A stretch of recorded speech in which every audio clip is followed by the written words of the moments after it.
Hello and good afternoon.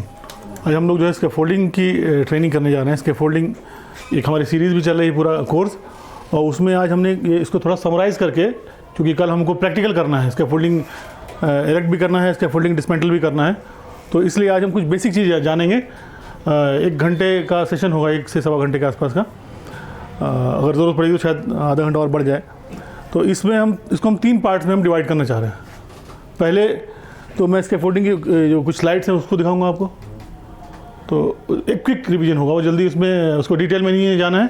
Slides बढ़ती जाएंगी और हम लोग उसको फॉलो करते जाएंगे। उसके बाद वो जब ख़त्म हो जाएगा तो कुछ यहाँ पे सामान रखा हुआ है स्कैफोल्डिंग से रिलेटेड, कुछ मॉडल्स रखे हुए हैं, तो उसको एज्यूम करके कि ये रियल स्कैफोल्डिंग है, हम उसको भी स्टडी करेंगे जो हमने यहाँ पे पढ़ा होगा। फिर उसके बाद यहाँ पर कुछ एक चेकलिस्ट रखी हुई है इंस्पेक्शन की। स्कैफोल्डिंग को इंस्पेक्शन करने के टाइम पे हमको चेकलिस्ट की ज़रूरत पड़ती है, तो उसमें क्या पॉइंट्स हम चेक करेंगे स्कैफोल्डिंग के अंदर, इसको भी हम स्टडी करेंगे। और यही चेकलिस्ट की कॉपी आप कल इस्तेमाल करेंगे जब हम स्कैफोल्डिंग बनाएंगे, तो हम उसको 2 टीम्स में डिवाइड करेंगे। एक हमारे पास फ्रेम स्कैफोल्डिंग है, एक हमारे पास मॉड्यूलर स्कैफोल्डिंग है। दोनों स्कैफोल्डिंग को एक टीम इरेक्ट करेगी। टीम में मिक्स लोग होंगे, मिक्स मतलब जिन्होंने थोड़ा स्कैफोल्डिंग पढ़ा हुआ है और जो कुछ नए स्टूडेंट्स हैं, तो मिल के वो काम करेंगे। तो जब एक स्कैफोल्डिंग बन जाएगी तो दूसरी टीम उसका इंस्पेक्शन करेगी, ताकि आप लोग को, अच्छा जितने लोग होंगे सब इंस्पेक्शन करेंगे अलग अलग, सबकी अलग अलग ये इंस्पेक्शन चेकलिस्ट होगी। ऐसा नहीं कि आपने पूरी टीम ने सब मिलके एक कर दिया। Everyone should have separate checklist. तो स्कैफोल्डिंग बन जाएगी, टीम ए और टीम बी। तो टीम बी जो है टीम ए को इंस्पेक्ट करेगी और टीम बी टीम ए को इंस्पेक्ट करेगी, और उसमें गलतियाँ निकालने की कोशिश करेगी। 10 गलती निकलेगी तब आप पास होंगे। और अच्छे स्कैफोल्डर वो होगा जो गलती नहीं निकलने देते, अच्छी स्कैफोल्डिंग इरेक्ट करे। तो कल का सेशन ये होगा, आज हम चेकलिस्ट के बारे में थोड़ा पढ़ेंगे, कुछ मॉडल्स हैं उसके बारे में, कुछ कंपोनेंट्स हैं उसके बारे में देखेंगे, और एक क्विक स्लाइड शो देखेंगे ताकि हमको स्कैफोल्डिंग के बारे में बेसिक इन्फॉर्मेशन मिल जाए। ठीक, okay, let's start. Scaffolding safety, scaffold safety, scaffolding safety यानी स्कैफोल्डिंग का मतलब any temporary working platform use to carry some loads और डेड लोड और लाइव लोड। ठीक, scaffolding is a temporary structure specifically erected to support access और working platform. Okay, ये जो scaffolding हम करते हैं, तो जो इश्यूज आते हैं, मेन प्रॉब्लम्स एरिया होती है कौन से, जब स्कैफोल्डिंग इरेक्ट करते हैं या डिसमेंटल करते हैं, जब उस पर चढ़ते हैं या उतरते हैं। इसके अलावा यानी चढ़ने उतरने का मतलब ये कि एक्सेस अच्छा होना चाहिए। उसके बाद प्लैंक्स, जो उस पर ये जो प्लैंक्स आपको दिख रहे हैं यहाँ पे, उस पर जब काम करते करते हैं तो वो वाइब्रेट करता है, धीरे धीरे कुछ दिनों में वो शिफ्ट होने लगता है। तो ये एक इशू रहता है, या ब्रेक या टूट जाता है वो ओवरलोडिंग से। इम्प्रॉपर लोडिंग या ओवरलोडिंग, और प्लेटफॉर्म नॉट फुली प्लैंक। कई बार ऐसा भी होता है कि आपने पूरा प्लैंक नहीं किया, बीच में गैप है, ये सब चीज़ें। इसके अलावा प्लेटफॉर्म विदाउट गार्ड, पूरा गार्ड उसमें नहीं है तो भी दिक्कत आती है, यानी आदमी किनारे इधर गिर जाएगा, उधर गिर जाएगा, किधर भी गिर जाएगा। इसके अलावा फेलियर टू इंस्टॉल और all required components such as base plate, connections and braces. इसके अलावा जो बेसिक कंपोनेंट्स हैं जो उसकी स्टेबिलिटी के लिए, उसकी सेफ्टी के लिए ज़रूरी हैं, कई बार लोग वो नहीं लगाते, या पूरा नहीं लगाते, या सही से नहीं लगाते, या मिक्स कंपोनेंट लगाते हैं, जिसकी वजह से उनकी स्ट्रेंथ या स्टेबिलिटी में कमी आती है। उसके बाद मूविंग स्कैफोल्डिंग, यानी यही स्कैफोल्ड में अगर आप व्हील्स लगा देंगे तो ये मूव करने लग जाएगी। उस व्हील्स के अंदर इश्यूज़ रहता है, कोई व्हील में ब्रेक होता है, कभी नहीं होता है, ब्रेक अच्छा नहीं है या ब्रेक ख़राब हो गया, ये सब चीज़ें भी रहती हैं। उसके बाद moving roll scaffold without where with workers on the platform. Types of scaffolding हमने आज स्टडी किया था। कितने तरह की स्कैफोल्डिंग होती है, 2 क्राइटेरिया हैं बेसिकली। अब आप बोलेंगे कितनी तरह की स्कैफोल्डिंग होती है, तो लाइन से 4-5 नहीं, बेसिकली 2 क्राइटेरिया है, दोनों के हिसाब से अलग अलग टाइप की स्कैफोल्डिंग होती है। तो क्राइटेरिया 1 जो है, या टाइप 1 कह लीजिए, बेस्ड ऑन लोड है, और दूसरा बेस्ड ऑन डिज़ाइन है। ठीक, तो बेस्ड ऑन लोड कितने तरह की स्कैफोल्डिंग हो सकती है, light duty, medium duty, heavy duty और स्पेशल ड्यूटी। ठीक, लोड डिज़ाइन के हिसाब से सपोर्टेड स्कैफोल्डिंग हो सकती है। इसके अलावा फ्रेम, नहीं, सपोर्टेड स्कैफोल्डिंग किस तरह की हो सकती है, फ्रेम, मॉड्यूलर और ट्यूब एंड क्लैम्प। ठीक, इसके अलावा मोबाइल या रोलिंग स्कैफोल्डिंग। तो इस तरह से आपके इसके अलावा भी कुछ स्कैफोल्डिंग होती हैं जो ट्यूब एंड क्लैम्प से नहीं बनती, वो हमारा इस वक्त स्टडी का इशू नहीं है, लेकिन फिर भी जानना चाहिए कि और कौन सी स्कैफोल्डिंग हो सकती है। फिर हमारे पास सस्पेंडेड स्कैफोल्डिंग है, बहुत हाई राइज बिल्डिंग्स हैं, ऊपर उसमें काम करना है, ग्लास वर्क करना है, पेंट करना है, मेंटेनेंस का काम है, तो आप नीचे से स्कैफोल्डिंग पूरी इरेक्ट नहीं कर सकते या ना इतनी जगह होती है, या फिर आपको डेली काम करना है, ग्लास बिल्डिंग है पूरा, वो फैकेट पूरा जो है ग्लास वर्क का है, उसमें डस्ट आ रही है, उसका मेंटेनेंस कुछ काम करना है, तो उस वक्त भी हमको स्कैफोल्डिंग चाहिए। वहाँ पे नीचे इरेक्ट नहीं कर सकते, तो हम लोग क्या करते हैं, ऊपर रूफ से स्कैफोल्डिंग को नीचे लेके आते हैं, यानी हैंग करते हैं, सस्पेंड करते हैं। प्लेटफॉर्म बना होता है, उसमें वायर रोप्स लगी होती हैं, ऊपर काउंटर वेट होता है, इस तरह से वो भी स्कैफोल्डिंग, वो भी एक तरह की स्कैफोल्डिंग है। इसके अलावा जो बहुत सी जगह पर इंडस्ट्रीज़ वगैरह में, वर्कशॉप वगैरह में, वेयरहाउस वगैरह में आपको काम करने के लिए छोटे छोटे मैकेनिकल स्कैफोल्डिंग, उसमें हाइड्रोलिक से या और दूसरे सिस्टम से स्कैफोल्डिंग को इरेक्ट किया जाता है या काम किया जाता है, सॉरी, तो वो भी स्कैफोल्डिंग, जिसको हम एयर लिफ्ट या स्कैफोल्डिंग इस तरह के कहते हैं। आपने देखा भी होगा रोड पे जो मेंटेनेंस डिपार्टमेंट है, बल्दिया क्या बोलते हैं उसको, नगर निगम, वो अरबी में उसको बल्दिया बोलते हैं, तो वही याद में, तो वो लोग अक्सर अपनी गाड़ी लेके जा रहे हैं कहीं, बल्ब चेंज करना है, ट्यूब चेंज करना है, तो अपना खड़ा किया, लिफ्ट ऊपर आदमी खड़ा हुआ काम किया, वो भी स्कैफोल्डिंग है। यानी हमारी जो डेफिनेशन थी टेम्पररी, अभी आपने काम किया, उसके लिए बनाया, काम किया, फिर उसको डिसमेंटल कर दिया या वहाँ से हटा गया, ऐसी सब टेम्पररी स्कैफोल्डिंग है, वर्किंग प्लेटफॉर्म भी है वो। तो इस तरह से हमारी ये इस तरह की इतनी स्कैफोल्डिंग हो गई। इसको हम कैटेगरी 1 कह लीजिए आप, ये, और कैटेगरी 2 जो हमने पढ़ा है अभी वही चीज़ है, light duty, medium duty, heavy duty और स्पेशल ड्यूटी, ये 4 कैटेगरी 1 बेस्ड ऑन लोड इसको हम कह सकते हैं। और बेस्ड ऑन डिज़ाइन आपने बोला अभी पढ़ा, फ्रेम्स के फोल्डिंग, मॉड्यूलर्स के फोल्डिंग, ट्यूब एंड क्लैम्प्स के फोल्डिंग, इसके अलावा मैकेनिकल या हाइड्रोलिक मूविंग के फोल्डिंग, हैंगिंग या अलग तरह की। अब ये जो येलो पार्ट दिख रहा है आपका, ये फ्रेम, मॉड्यूलर और ट्यूब, इन तीनों से आप ये लाइट, मीडियम और हैवी ड्यूटी बना सकते हैं, ठीक है ना।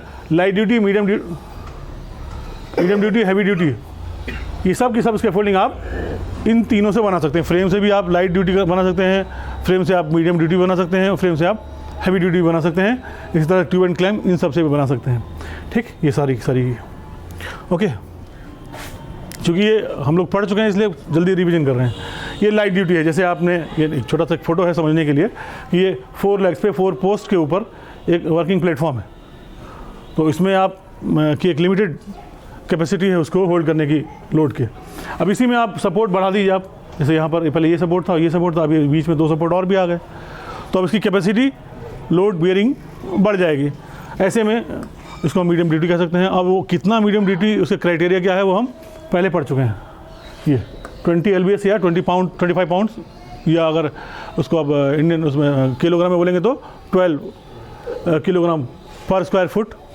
मीडियम ड्यूटी इसी तरह से 24 किलोग्राम पर स्क्वायर फुट। और तो इसी तरह से आप, ये लाइट ड्यूटी का क्राइटेरिया है।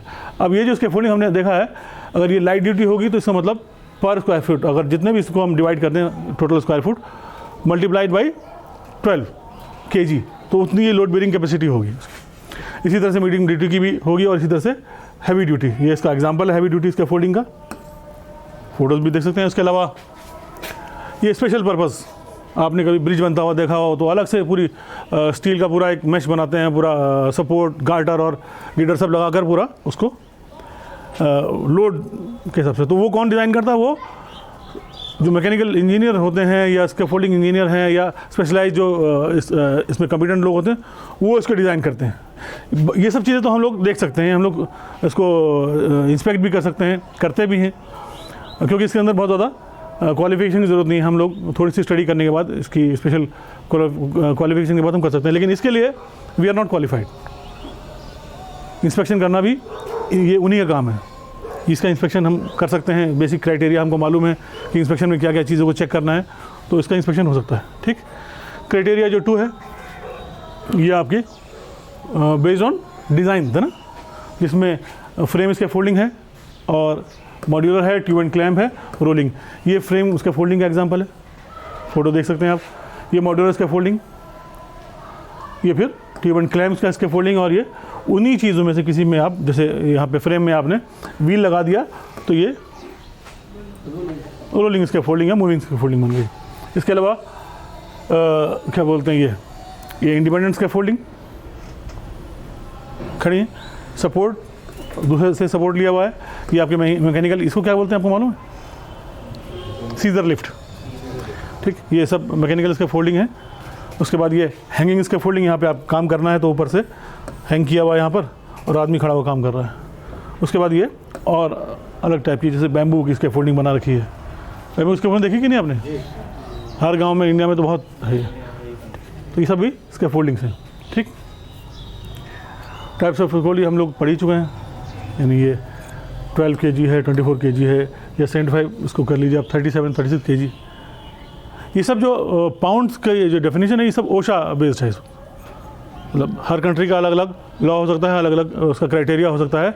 हम यहाँ जो स्टडी कर रहे हैं ये ओशा बेस्ड, वहाँ पर 50 LBS या 25 LBS के हिसाब से, LBS का मतलब पाउंड को हम बोलते हैं इस तरह से LBS, जैसे इंडिया में नहीं 1 पाव 2 पाव, तो लोकल लैंग्वेज में इस तरह से, तो 1 पाउंड तकरीबन 450 ग्राम के आसपास का होता है। तो उसी हिसाब से आप कैलकुलेट करेंगे तो ये 25 LBS अगर है तो ये उसको कम करेंगे, अगर कन्वर्ट करेंगे तो इतना में आएगा। इस हिसाब से आप लोड कैलकुलेशन किस पे करते हैं? पर स्क्वायर फुट। पर स्क्वायर फुट क्या होता है?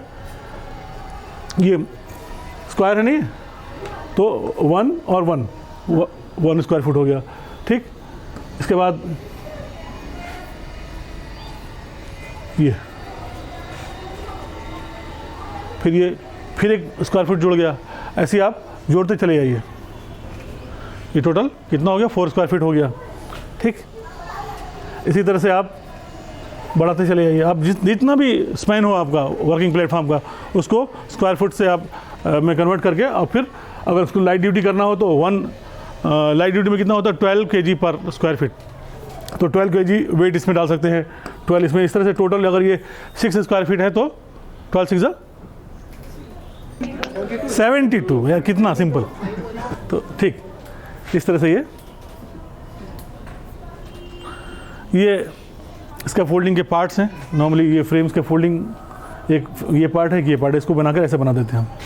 ये मॉड्यूलर स्कैफोल्डिंग है, इसमें एक पार्ट ये है और एक पार्ट ये है, ये दोनों, यानी ये स्टैंडर्ड है आपका, यानी ये वाली चीज़, और दूसरी ये, तो इसको इसमें फिक्स कर देंगे, इसको इसमें फिक्स करेंगे तो ये हो जाएगा मॉड्यूलर स्कैफोल्डिंग बन जाएगा। इसके बाद ट्यूब एंड क्लैम्प स्कैफोल्डिंग है, तो ये ट्यूब्स हैं सारी पाइप्स ये सामने रखे हुए हैं इस तरह के। ये अलग अलग टाइप के क्लैम्प्स, तो एक ट्यूब को दूसरी ट्यूब में आप किसी चीज़ से कनेक्ट कर दिए इस तरह के क्लैम्प से, ये है दुनिया भर के ये सब क्लैम्प यहाँ पर रखे हुए हैं, तो तब भी स्कैफोल्डिंग बन जाएगी। तो ये 3 तरह के based on design, tube and clamp, frame और मॉड्यूलर। जैसे ये ट्यूब एंड क्लैम्प्स के फोल्डिंग है, और ये सेफ्टी रेशो है 1:4। अगर ये जो डिस्टेंस है इसका अगर 1 मीटर है तो ये टोटल हाइट यहाँ तक 4 मीटर होनी चाहिए मैक्सिमम, इससे ज़्यादा नहीं आनी चाहिए। ये इसको हम सेफ्टी फैक्टर कहते हैं 1:4 का। ये कम भी हो सकता है, ज़्यादा भी हो सकता है, डिपेंडिंग ऑन द लेजिस्लेशन या जिस कंट्री में भी आप काम कर रहे हैं उसके कोड के हिसाब से।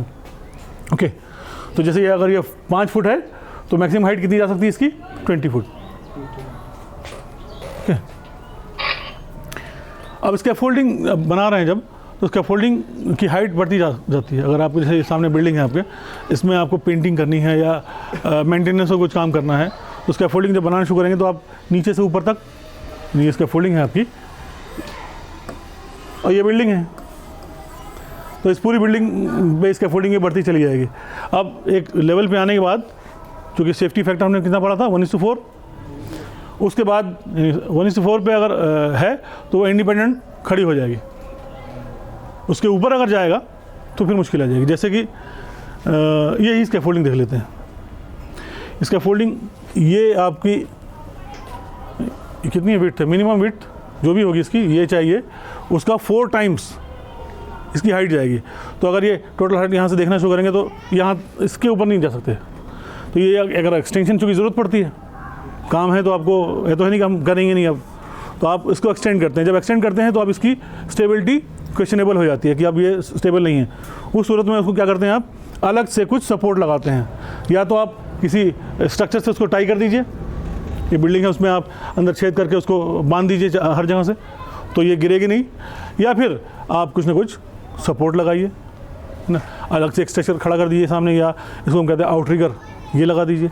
इस तरह से भी आप स्कैफोल्डिंग को कर सकते हैं। तो अगर आप यहाँ पे स्कैफोल्डिंग हाइट पे बढ़ती चली आ रही है और किसी स्ट्रक्चर के साथ आप काम कर रहे हैं, तो वहाँ पर जगह जगह आप उसको टाई करना होता है। ये टाई 4 तरह की होती है।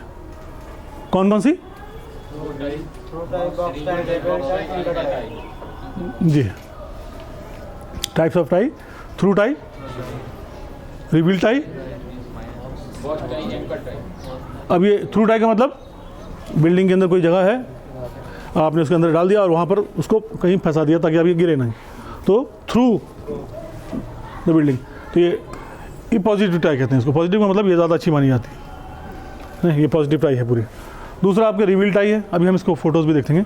रिवील टाई मतलब आपको जगह नहीं मिली, थोड़ा सपोर्ट कहीं खिड़की का मिल गया या किसी एज का, उसमें आपने जैक लगाकर उसको टाइट कर दिया और उसमें फिर अपने स्कैफोल्डिंग को सपोर्ट कर लिया। बॉक्स टाई आपको जो भी बिल्डिंग है अंदर, उसमें कोई कॉलम है, उसमें आप यहाँ से स्कैफोल्डिंग स्ट्रक्चर से आपने बांध कर अंदर ले गया और उसको पूरा बॉक्स की तरह से बांध दिया, तो भी हो गई। और एक एंकर बोल्ट, जब कुछ नहीं मिला तो आपने सिंपली ड्रिल किया, उसमें फिशर बोल्ट एंकर बोल्ट लगाया और उसमें से फिर लेकर आपने स्ट्रक्चर को कर दिया। ठीक, ये हमारी 4 तरह की टाई हैं। जैसे ये थ्रू टाई, ये स्कैफोल्डिंग है, ये बिल्डिंग है, यहाँ से इनको जगह मिली, यहाँ पर इन्होंने ये स्कैफोल्ड पाइप कोई भी इसमें लगाया और उसके बाद इसको यहाँ से जॉइन कर दिया। तो अब ये अगर इधर आएगा तो यहाँ से ये ब्लॉक्ड है तो पीछे नहीं जाएगा। ये थ्रू टाई हो गई, ये आपकी बॉक्स टाई हो गई। ठीक, ये आपकी स्कैफोल्डिंग है, आपने एक कॉलम मिला, कॉलम से आपने यहाँ से लेकर चारों तरफ से इसको कवर कर लिया। ये आपकी रिवील टाई, जैसे ये देखिए आप, ये आपकी कोई खिड़की है, कोई जगह, आपने यहाँ पर ट्यूब लगाई, यहाँ पर अपने इसको जैक लगाकर टाइट कर दिया और इससे आपने इसको, इसका फोल्डिंग का स्ट्रक्चर है ये, इससे आपने टाई कर दिया, ये हो गया। ठीक, इसके अलावा एंकर बोल्ट, इस तरह से आपने वॉल के अंदर कर दिया। ठीक, जैसे ये यहाँ पे आपने ड्रिल करके इसे अंदर कर दिया।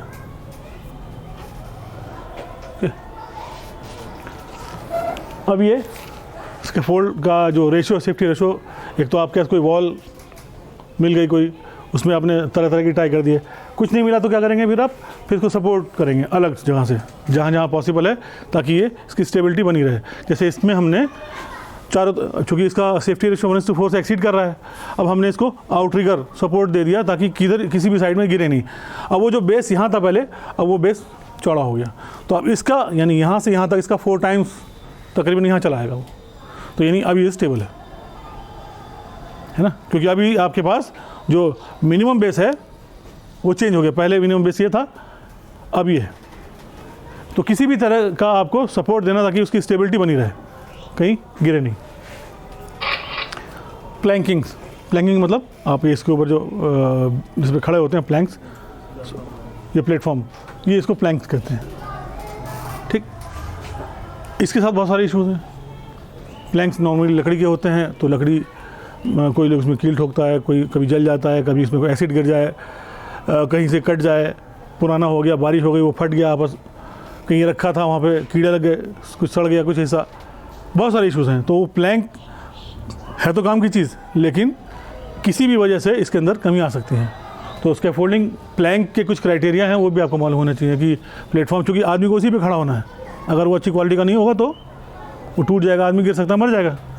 तो उसमें आप जब प्लैंक इस्तेमाल करते हैं तो कुछ क्राइटेरिया होते हैं। जब स्कैफोल्डिंग प्लैंक लगाते हैं तो उससे पहले उसका इंस्पेक्शन किया जाता है। उस इंस्पेक्शन में बहुत सारे डिफेक्ट्स वो हम अभी देखेंगे। इसके अलावा प्लैंक्स जब आप लगा रहे हैं तो ये जिस पे रखा जाएगा, आपके जो लेजर हैं या जो ट्रेंसम है, तो उस पर जो है उसके भी कुछ क्राइटेरिया हैं कि वैसा ना हो कि एकदम कम हो, एकदम आपका ये मान लिया पाइप है, तो मान लिया यही पाइप है, तो इसके ऊपर आपने प्लैंक रखा एकदम यहाँ पर काम हिलता गया, काम करते गए, धीरे धीरे वो किनारे हो गया। जैसे आपने पैर रखा ये नीचे टूट गया। तो ये कम से कम सपोर्ट होना चाहिए कितना, एटलीस्ट 6 इंच का सब ओवर हैंगिंग हो इसकी होनी चाहिए, थोड़ा बाहर निकला हो दोनों तरफ से। तो इस तरह से अगर है तो ये प्लैंक्स में सपोर्ट है। या अगर ज़्यादा प्लैंक्स आपको लगाने हैं तो बीच में सपोर्ट चाहिए। एक प्लैंक की एक लिमिटेड क्या बोलते हैं डिस्टेंस उसका है, लेंथ है, ये उस लेंथ से अगर वो एक्सीड कर रहा है तो भी प्रॉब्लम आएगी। अब एक तो प्लैंक आपने इस पर लगा दिया सपोर्ट, जब आपको ज़्यादा प्लैंक्स लगाने हैं पूरा लंबा, तो ज़ाहिर है इतने बड़े बड़े प्लैंक्स तो मिलेंगे नहीं, तो फिर आप एक दूसरे को कवर करते हैं, यानी ऊपर ओवरलैप करते हैं। नीचे इसके सपोर्ट रहेगा, उस सपोर्ट का क्या कहते हैं हम, ट्रांसम। तो लोड बेयरिंग जो आपका पाइप होगा वो ट्रांसम कहलाएगा। उसके ऊपर आप ये मान लिया ये ट्रांसम है, तो आप कम से कम 6 इंच इधर और 6 इंच इधर, तो इस तरह से ओवरलैपिंग होगी प्लैंक्स की। ठीक, ये सब यहाँ पे चीज़ें हैं, ये है ठीक। तो ये टोटल ओवरलैपिंग है यहाँ पर, और एंड में ये 6 इंचेस मैक्सिमम आप जा सकते हैं तो 1 फीट। Okay okay. अब प्लैंक्स के अंदर इस तरह के डिफेक्ट्स हो सकते हैं, है ना, नॉच कोई भी इसमें कट गया, कुछ छेद हो गया, कहीं घिस गया, रगड़ गया, या कुछ नेल वगैरह आपने बहुत सारी डाली हुई तो उसकी वजह से वहाँ कमज़ोरी आ गई, इस पर ऑयल गिरा हुआ है, या उस पर पेंट है। पेंट बहुत से लोग छुपाने के लिए भी करते हैं, तो पेंटेड इसका फोल्डिंग प्लैंक्स अलाउड नहीं। उसके बाद कंक्रीट गिरा है, किसी भी तरह से ऑपरेशन, यहाँ कट गया हुआ, छेद हो गया, रगड़ गया, घिस गया, कट गया, इन सारे क्राइटेरियाज कंडीशंस में आपको इसका फोल्डिंग प्लैंक नॉट अलाउड, इसको इस्तेमाल नहीं करना है, इसको रिजेक्ट कर देना, काट के अलग रख देना है। ओके, जल गया, यहाँ पे स्प्लिट हो गया, कुछ भी जैसे पुराना हो गया तो फटने लगता है आपस में, ये ठीक, ये एंड है वो फटने लगा है इसमें, तो यहाँ कट गया है यहाँ पे। तो इस तरह से जो भी क्राइटेरिया है सारे सारे आपके, ये मोटी मोटी मैंने आपको बताई। अब हमको इसका फोल्डिंग इरेक्ट करनी है, तो इसका फोल्डिंग इरेक्शन करने के टाइम पे हमको क्या करना चाहिए, हमको एक स्टेप बाय स्टेप प्रोसेस है। ग्राउंड आपका कैसा है, रेतीला है या अनइवन है, तो पहले क्या करेंगे आप, पहले उसको लेवल करेंगे, लेवल करने के बाद उसको कॉम्पैक्ट करेंगे, कॉम्पैक्ट करने के बाद फिर उसको हाँ मड सिल, ठीक, या सोल बोर्ड लगाएंगे। सोल बोर्ड जो होता है वो यही प्लैंक, आमतौर पे इसी को कहते हैं हम। उस प्लैंक को अगर सिंगल लेग पे लगाना है आपको, तो उसकी मिनिमम क्राइटेरिया है 2 inches by 10 inches by 18 inches, यानी 2 इंच मोटा, 10 इंच चौड़ा और 18 इंच लंबा। ये एक लेग पे, यानी ये एक लेग हो गया, ये इसके नीचे लगाना है तो। और अगर कंटिन्यूसली पूरे में लगाना है तो कोई बात नहीं, तो अच्छी बात है, लेकिन वो थिकनेस वही होनी चाहिए, 2 इंच मिनिमम। मोटा हो सकता है, कम नहीं हो सकता ना, मजबूत हो सकता है और अच्छा हो सकता है। इस नहीं कि आपने प्लाई का कोई 10 mm की प्लाई इसमें लगा दिया, वो अलाउड नहीं है।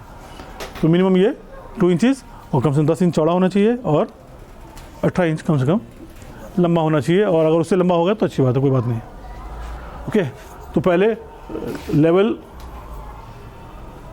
करें ग्राउंड को, उसके बाद मड सिल उसमें लगाएं, उसके बाद फिर अगर हाँ कंक्रीट ग्राउंड है, अगर ग्राउंड अगर आपका जिस पे आप उसका फोल्डिंग कर रहे हैं वो कंक्रीट ग्राउंड है, तो उसमें फिर आपको मड सिल की ज़रूरत नहीं, बेस प्लेट की ज़रूरत फिर भी है। ठीक, बेस प्लेट किसे कहते हैं अभी हम कंपोनेंट्स देखेंगे तो उसको समझेंगे। पुट द बेस प्लेट, उसके बाद बेस प्लेट, जैसे ये है बेस प्लेट, ये बेस प्लेट और स्क्रू जैक दोनों कंबाइंड है। ये अगर नहीं होता तो सिर्फ बेस प्लेट पे एक पिन रहती है, वो बेस प्लेट कहते हैं उसको। उसके अंदर ये नेल करने के लिए जगह बनी हुई है। ठीक, 15 बाई 15 इंचज़ कम से कम इसका स्पैन होना चाहिए, उससे बड़ा हो गया तो ठीक। ओके, तो ये आपका बेस प्लेट लगाया, पहले आपने ग्राउंड लेवल किया, कॉम्पैक्ट किया, फिर आपने मड सिल के ऊपर फिर ये, और उसके बाद फिर इसको नेल कर दिया। नेल करने से ये अच्छा, कंक्रीट ग्राउंड में सिर्फ ये रख सकते हैं, उसमें आपको मड सिल लगने की ज़रूरत नहीं है, सॉरी वो सोल बोर्ड जो होता है वो। Okay,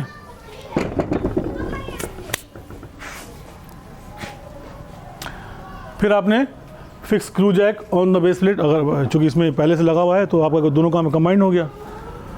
then add standards. अब उसके बाद स्टैंडर्ड किसे कहते हैं, वो जो पोस्ट ये है जिस पे पूरा लोड रहता है, इसे हम स्टैंडर्ड कहते हैं। ये आपके यहाँ रखा हुआ है ये, ठीक।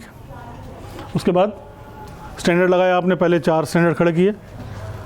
उसके बाद आपने लेजर के हैं ये, देखिए ये कौन से इसके फोल्डिंग का पार्ट है, मॉड्यूलर इसका फोल्डिंग का पार्ट, ठीक, मॉड्यूलर जी। ये इसका फोल्डिंग, ये दोनों जो है मॉड्यूलर इसका फोल्डिंग का पार्ट। तो ये क्या है, ये स्टैंडर्ड का पार्ट है और ये लेजर। तो स्टैंडर्ड में आपके देखिए जगह जगह कप बने हुए ना, ये कप बना है, यहाँ बना हुआ कप, ओके। तो आपने ये क्या किया, आपने इसको बीच में, तो ये पहला काम आपने किया। इस तरह से आपने दूसरा लेग, तीसरा, इस तरह से चारों स्टैंडर्ड खड़े कर दिए। उसके बाद आपने इसमें इसको पकड़ लीजिए सर, ठीक। ये उल्टा लगाया आपने, उल्टा वो वाला हिस्सा नीचे रहेगा,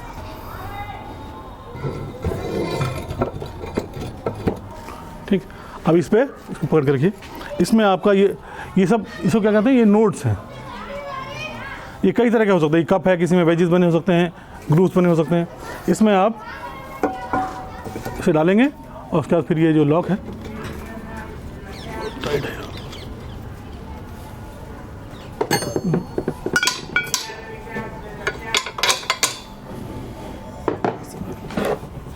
थोड़ा सा कोई आदमी इधर हेल्प, हाँ बस ठीक है। अब ये इसको टाइट कर देंगे।